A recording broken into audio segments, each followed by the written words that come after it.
Dan di tengah desakan untuk pengesahan resolusi yang bertujuan membatasi kewenangan Trump dalam perang Iran karena dinilai malah merugikan kepentingan Amerika, para senator yang menolak berpendapat sebagai panglima tertinggi militer, Trump memiliki kewenangan untuk mengambil tindakan cepat demi melindungi kepentingan dan keamanan nasional. Dan dengan ditolaknya resolusi ini, pemerintahan Presiden Donald Trump tetap memiliki keleluasaan dalam menentukan langkah militer terhadap Iran di tengah meningkatnya ketegangan di kawasan Timur Tengah. Jadi sampai kapan agresi militer di Iran akan berakhir? Kita akan membahasnya dengan analis hubungan internasional Tengku Reza Shah. Selamat malam Pak Reza. Selamat malam, salam dari Bandung. Dan juga kontributor Metro TV di Iran Ismail Amin. Mas Ismail, selamat sore. Selamat sore Mas Iqbal, selamat sore Pak Reza. Baik, Mas Ismail, tentunya masyarakat di sana, warga Iran sudah mendengar ya perkembangan terkini bahwa ternyata resolusi untuk membatasi kewenangan Trump dalam perang di Iran ini tidak lolos begitu. Artinya diberikan kewenangan sepenuhnya untuk melanjutkan serangan. Bagaimana pemerintah Iran menanggapi itu, Mas Ismail? Ya Mas Iqbal, pemerintah Iran pada umumnya ini melihat keputusan Senat tersebut sebagai indikasi kuat bahwa elit politik di Washington itu masih memberi ruang luas pada Presiden Trump untuk menggunakan kekuatan militernya di luar negeri. Jadi dalam pandangan Tehran, keputusan itu memperlihatkan bahwa konsensus politik di Amerika Serikat terkait kebijakan tekanan terhadap Iran itu masih cukup kuat, meskipun sempat terjadi perbedaan pandangan di dalam negeri Amerika Serikat sendiri. Namun biasanya pejabat Iran itu juga menegaskan bahwa tekanan militer atau politik itu tidak akan mengubah posisi strategis Iran, terutama dalam mempertahankan kedaulatan, kemampuan pertahanan, dan kebijakan regionalnya.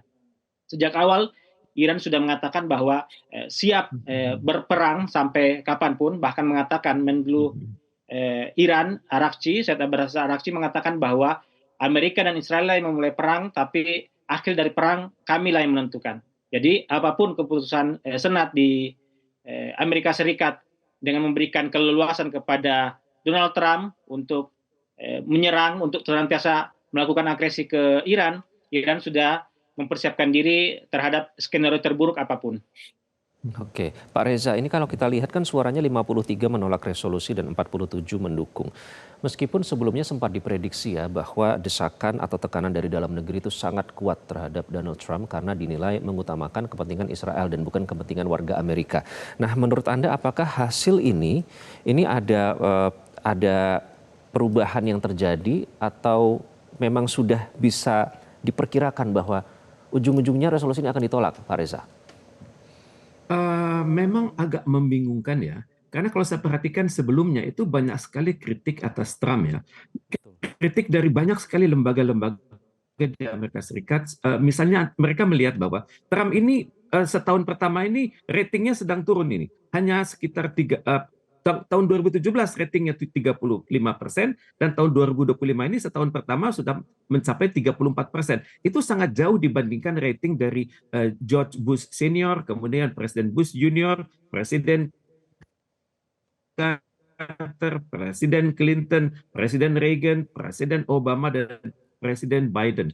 Juga penelitian sudah dilakukan oleh banyak kampus, misalnya namanya Overton Insight, kemudian Harvard, Napolitan, Marquette University, The Economist, bahkan juga Yahoo pun mengatakan bahwa kansnya adalah Trump ini goyang begitu. Misalnya perimbangan antara yang mendukung dan tidak mendukung itu hanya 1%.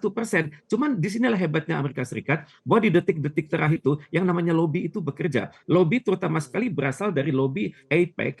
Jadi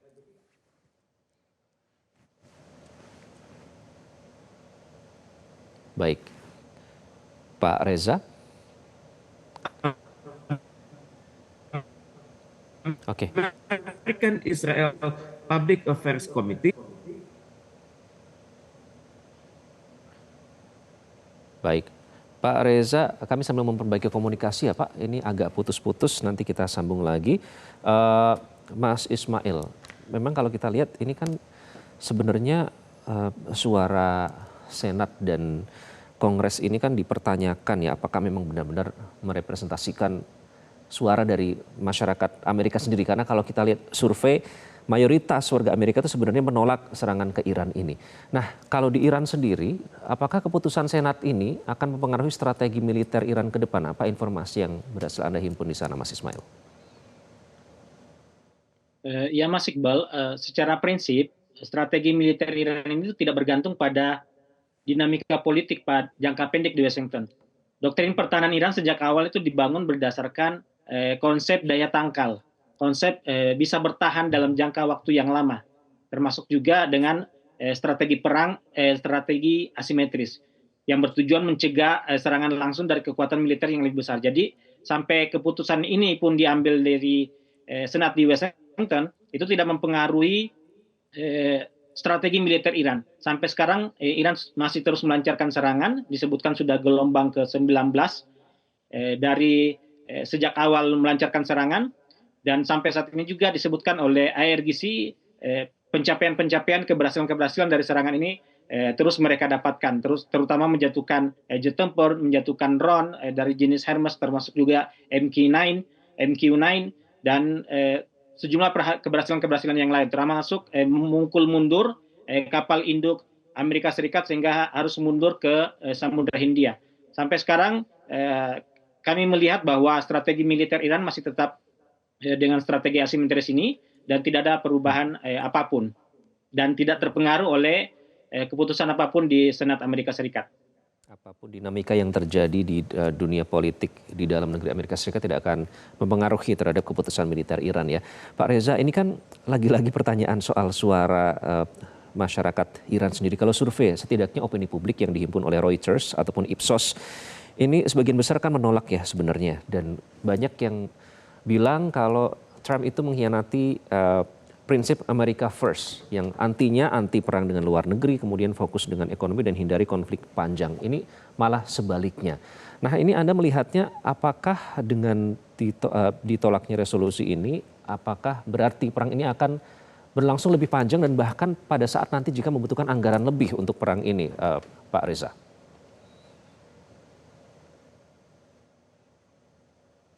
Dirinya semakin besar ya. Walaupun dia mendapat banyak sekali kritik dari tokoh-tokoh Amerika Serikat sendiri. Misalnya tokoh-tokoh kunci di Amerika Serikat seperti Nancy Pelosi, Jerry Nadler, Adam Schiff, kemudian Al Green, kemudian Rashida Tlaib.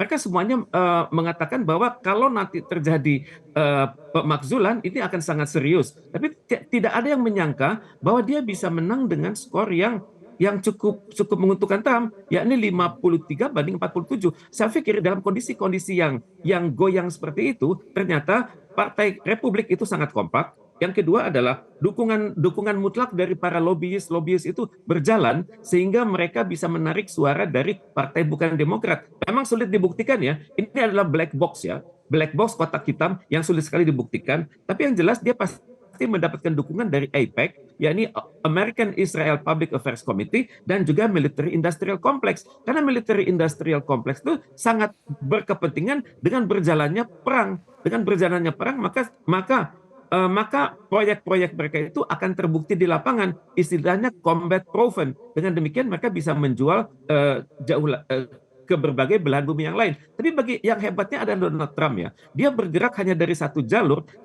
papan catur political and security, tapi juga sekaligus papan catur political security ini tampaknya kalah jangka pendek, tapi akan menang jangka panjang. Menangnya adalah di dalam papan catur geoeconomics. Mulai terlihat bahwa manfaat ekonominya sudah mulai kelihatan. Misalnya pada saat Selat Hormuz itu terkunci, dia bisa menawarkan jasa keamanan. Kemudian juga dia bisa menang lewat jasa social culture, di mana dunia mitra-mitra Amerika Serikat mulai melihat bahwa ternyata Trump ini memiliki soft power. Soft powernya adalah ketegasan Trump untuk memimpin organisasi, di mana terbukti negara seperti Spanyol dan Inggris yang sebelumnya tidak percaya diri, sekarang menjadi sangat percaya diri mendukung Trump. Cuma selanjutnya adalah masyarakat dari masyarakat Kurdi yang bertebaran di kawasan Timur Tengah. Mereka dari tidak begitu yakin menjadi sangat yakin bahwa mereka tampaknya juga sudah siap dalam berbagai operasi Donald Trump untuk mengganggu perbatasan Iran di perbatasan di bagian barat dengan Irak, perbatasan Iran di timur laut dengan Turkmenistan, siap. Kemudian juga dengan perbatasan Iran dengan wilayah-wilayah yang lainnya, tampaknya sudah bisa diganggu oleh Amerika Serikat. Oke, baik. Nanti kita akan lanjutkan lagi ya. Kita harus jeda terlebih dahulu. Namun pertanyaannya kemudian masih sama ya, Mas Ismail. Apakah ini artinya Iran sudah bersiap dengan kemungkinan potensi eskalasi yang terus meningkat dan bahkan akan berlangsung lebih lama. Kami akan kembali sesaat lagi. Tetaplah di Prime Time News.